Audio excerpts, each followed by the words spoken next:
the next is chemical reactions of haloalkanes. Chemical reactions of haloalkanes. We have to study both the chemical reaction of haloalkanes and haloarenes. We'll discuss chemical reactions of haloalkanes now, and later we'll be discussing chemical reactions of haloarenes too. So the first chemical reaction involved in haloalkane is elimination reaction. So in this elimination reaction, haloalkanes having beta hydrogen atom, when they are treated with the alcoholic solution of KOH, 1 mole of HX will be eliminated, and thus it will provide alkenes. Okay, so the product will be alkene. Alkyl halides or haloalkanes are converted into alkenes when they are treated with the alcoholic solution of KOH.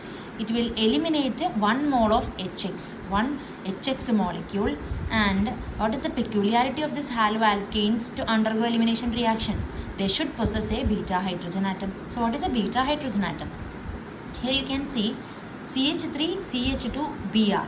So this bromine is connected to this carbon, which is numbered as alpha, and the nearest carbon to which the alpha is connected is called, or it is indicated as beta carbon. The hydrogens bonded with the beta carbons are called beta hydrogen. So when haloalkanes containing beta hydrogen atoms are treated with the alcoholic KOH solution, 1 molecule of HX will be eliminated, and thus alkenes will be formed. Since elimination of beta hydrogen is taking place in this elimination reaction, it can also be called a beta elimination reaction. And also here, what is removed? HX molecule is removed. What is this HX? Hydrohalogen. Okay, so since it is removed, it is called a dehydrohalogenation. If water is removed, we call it as dehydrogenation. No, if hydrogen is removed, it is called dehydrogenation. If water is removed, we call it as dehydration. And if it is HX removed, it is called as dehydrohalogenation. Now look at this example. When CH3CH2Br is treated with the alcoholic OH, what happens? One beta hydrogen will go with the KOH, or this KOH will break. KOH will break. Here I'll show this. CH3, CH2, Br, CH3CH2Br plus alcoholic KOH. So this is the beta carbon. It contains 3 hydrogen atoms, beta hydrogen. So if you draw like this, it will be okay. So that is carbon, hydrogen. Okay, carbon, hydrogen. These 3 are the beta hydrogen. So if they are treated with the alcoholic KOH, what happens? One of the beta hydrogen will be removed, and it will go with, this will break like this, K plus and OH minus. Okay, so this H plus will attach with this OH minus to give H2O. Now there is a K plus. Now this Br will be removed as Br minus. Okay, Br minus, and they will connect to produce KBr. And what is remaining? CH2, and if you look at the valency, here for carbon 1, 2 hydrogens, 3. Only 3 valencies are satisfied, but carbon is tetravalent. So in order to satisfy its valency, we have to put a double bond here. Okay, now you can see alkane is produced from haloalkanes having beta hydrogen atom when treated with the alcoholic KOH, and HX should be what? Eliminated. Now you can see here H2O plus KBr. So if they break, what happens? It dissociated as K plus and Br minus, and water contains what? H plus and OH minus. So this positive part will go with this negative part, and this negative part will go with this positive part. So that we will get what? KOH plus HBr. So this KOH is regenerated. KOH is regenerated along with the HBr is eliminated from this. HBr is eliminated from this, which is HX, and it is called dehydrohalogenation or beta elimination. Here is another example for the elimination reaction of haloalkanes. So here we have CH3, CH2, CHBr, CH3. So that is 2-bromobutane. Now in this case, this one will be the alpha carbon. The carbon connected to the alpha carbon will be the beta carbon. So here is one beta carbon, here is another beta carbon. Okay. So what is this beta elimination? Beta elimination means when haloalkanes having beta hydrogens are treated with the alcoholic AOH, HX will be released. HX will be eliminated and will get corresponding alkenes.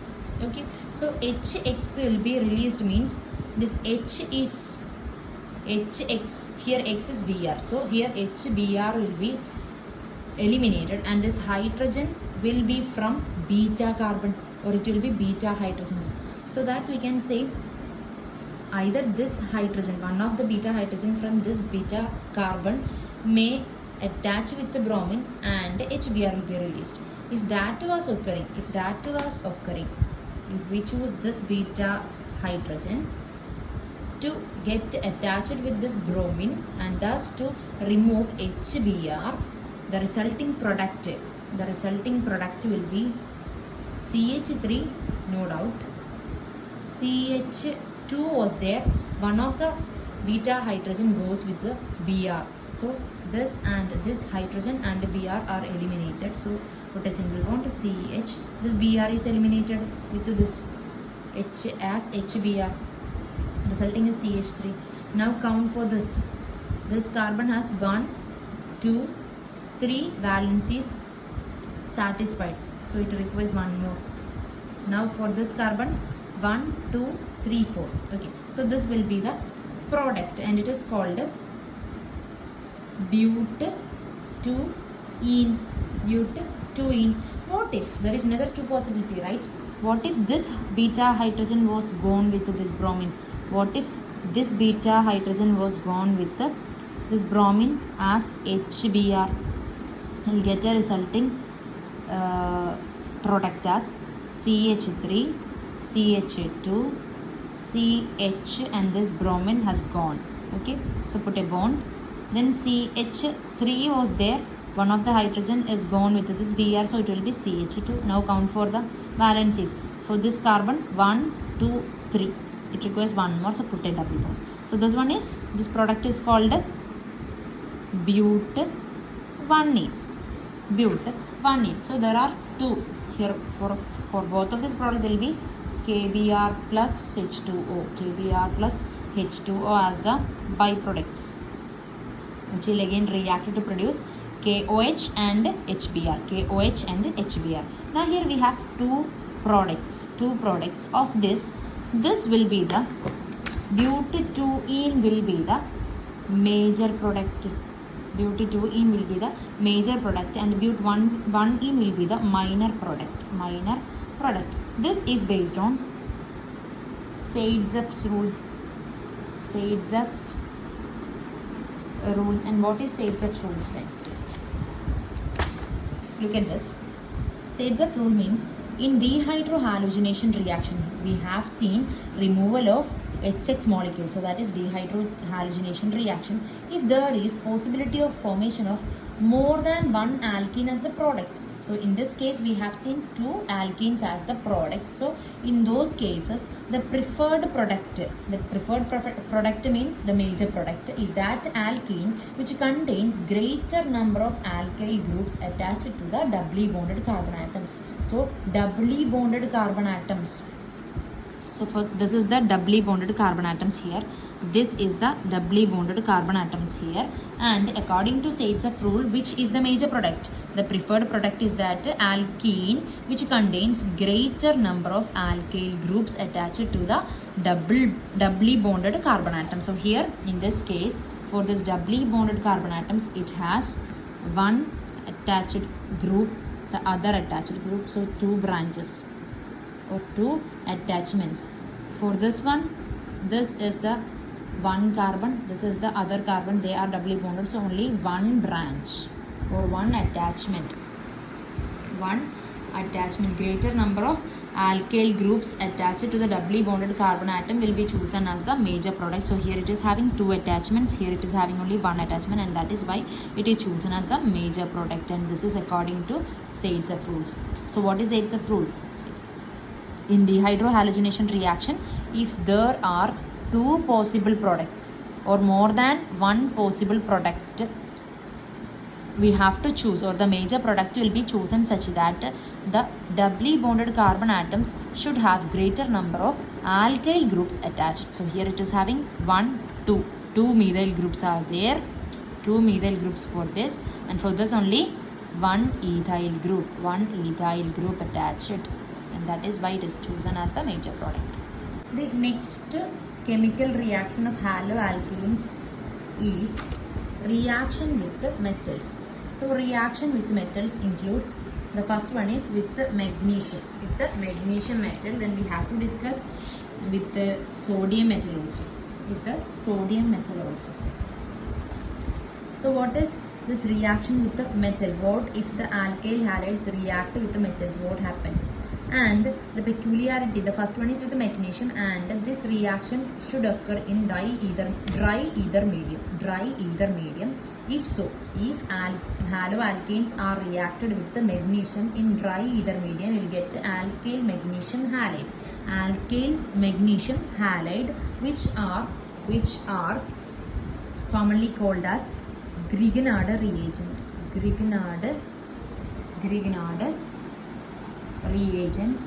And this Grignard reagent is a very important chemical compound in the chemistry. Okay, so when haloalkanes are reacted with the magnesium in the dry ether medium, we will get a Grignard reagent or alkyl magnesium halide. So here is the haloalkane RX. If it is treated with or reacted with the magnesium in the presence of dry ether, we will get RMgX, which is called alkyl magnesium halide or Grignard reagent. So look at an example.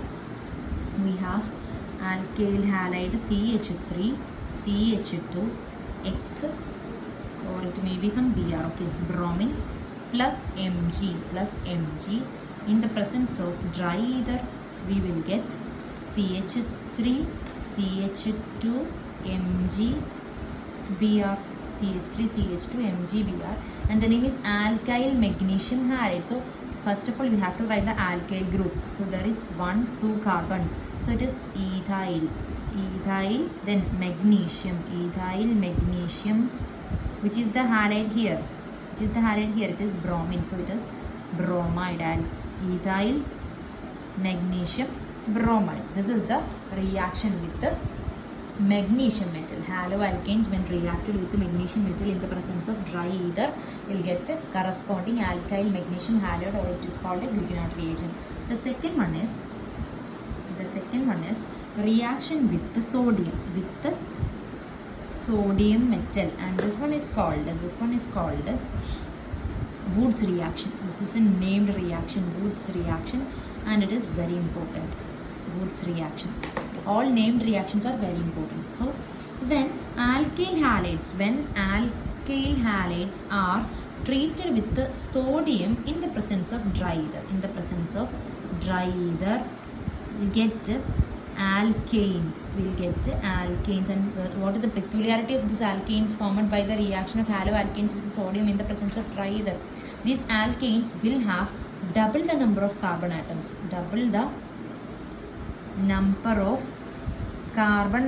as compared to this RX. If we have RX reacted with the sodium, so the reaction will be RX plus 2Na in the presence of dry ether, we'll get alkanes, and it should have double the number of carbon atoms.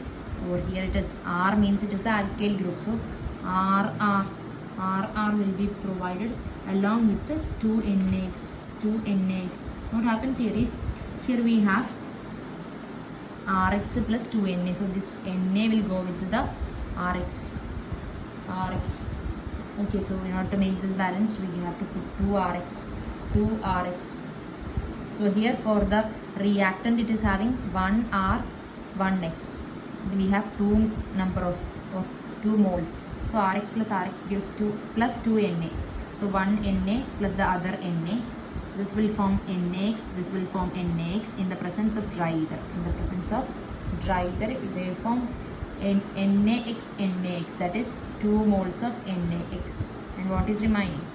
One R group, the other R group. So that is R, R or R hyphen R. So they are alkanes formed. So if you look at the alkyl halide chosen here, it is having only one R or 1 carbon. So here it is RR means 2 carbons. Okay, so double the number of carbon atoms. Here is another example for that. If we have chosen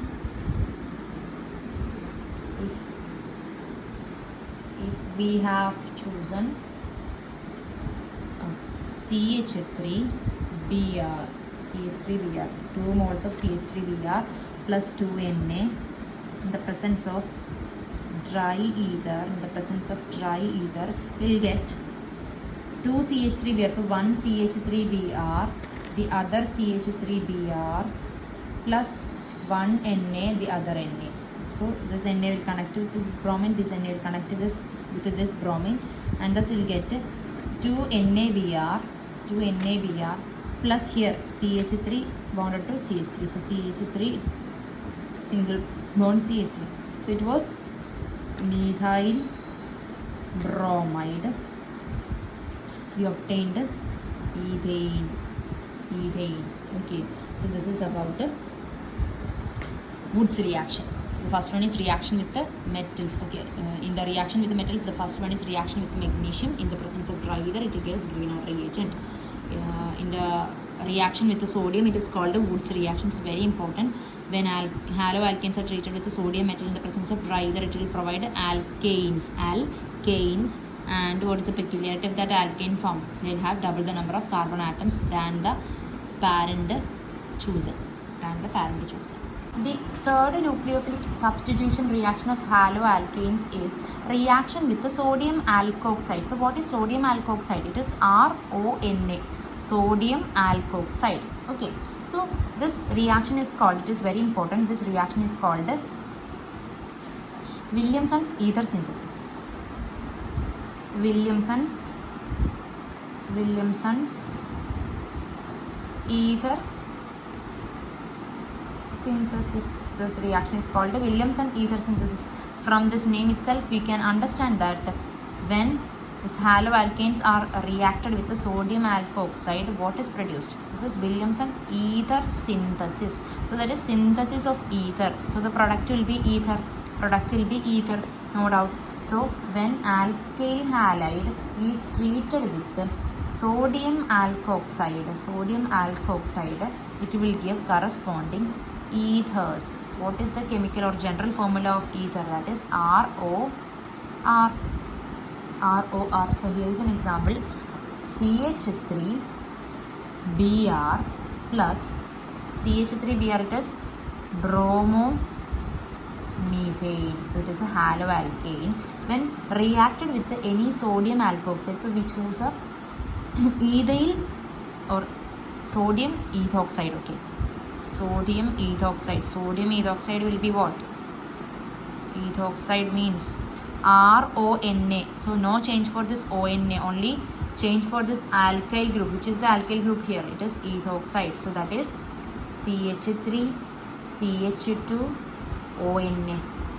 CH3 CH2 ONA. Now here this bromine is more electronegative, so it will attract the share pair of electron towards it. It will attain a negative charge. This carbon will have a positive charge.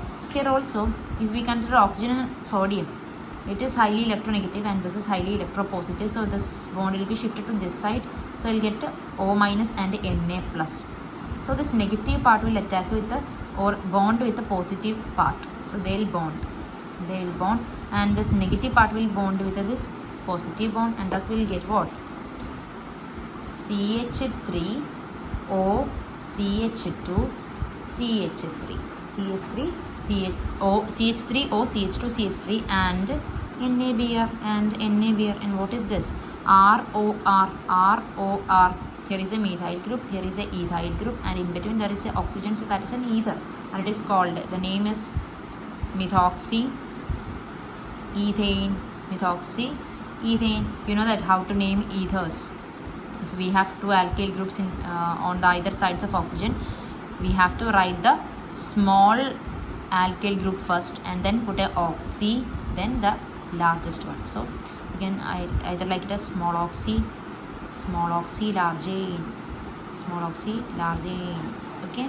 So that is methoxy ethane. So this is about the third one, reaction of haloalkane with the sodium alkoxide. The sixth nucleophilic substitution reaction of haloalkanes is with the reaction with the KNO2, which is called the potassium nitrate. Now, if Rx haloalkane is treated with the potassium nitrate, we'll get RONO and KX. So that is, this KNO2 means it is oxygen double bond nitrogen, single bond oxygen, potassium, K. So in this bond, this KO bond is ionic in nature, okay, or it is ionic bond, so that potassium will donate electrons, potassium will lose electron, and it will become K plus. Now this oxygen will gain that electron donated by the potassium atom or K atom, and thus will get O minus, and along in that there is N double bond O. Okay, so since it is dissociated like this, and we have Rx, here X will have negative sign, R will have positive sign. So this positive sign will go with this negative portion, and this negative portion will go with the positive side, and that is why KX is formed along with the R. This positive will bond with this negative center or the nucleophilic center, RONO is formed. It is because this KO bond is ionic in nature. The last or the seventh nucleophilic substitution reaction is reaction with the AgNO2. This is like as what we discussed for KCN and AgCN, the similar KNO2 and AgNO2. So here if Rx is treated with the AgNO2, we will obtain RNO2. Here it was RONO, bonded through oxygen. Here it is bonded through nitrogen plus AgX. Why it is like that? In AgNO2 it means O double bond N, single bond O, Ag, and we know that for nitrogen there is lone pairs. Okay, so for this nitrogen there is lone pairs. So this AgO bond is covalent. So if this bond is broken, this bond is formed by sharing of electrons. So if we break this, one electrons go with the Ag, the other electron go with the oxygen. So this oxygen will never become electron rich.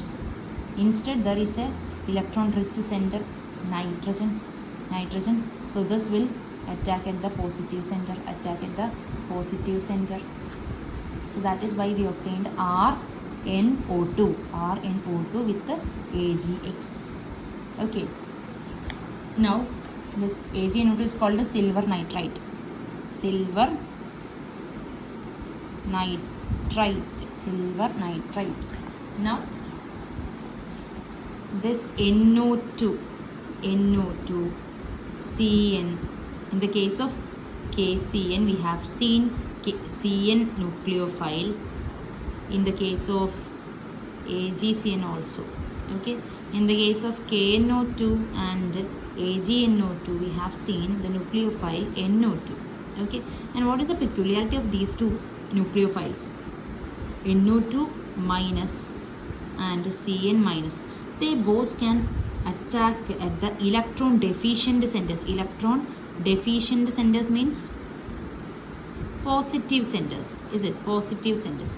These two can attack on electron deficient or positive centers through two nucleophilic centers. Two nucleophilic centers. Is it? This CN minus nucleophile can attack either through carbon or through nitrogen.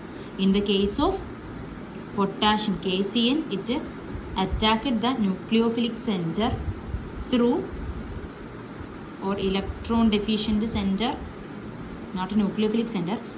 It attacked this nucleophile attacked the electron deficient center through carbon. When it was chosen like AgCN, it attacked through nitrogen. Is it? And in this case NO2, when it was KNO2, it attacked through the oxygen. When it was AgNO2, it attacked through the nitrogen. So for both of these nucleophiles, they can attack the electron deficient centers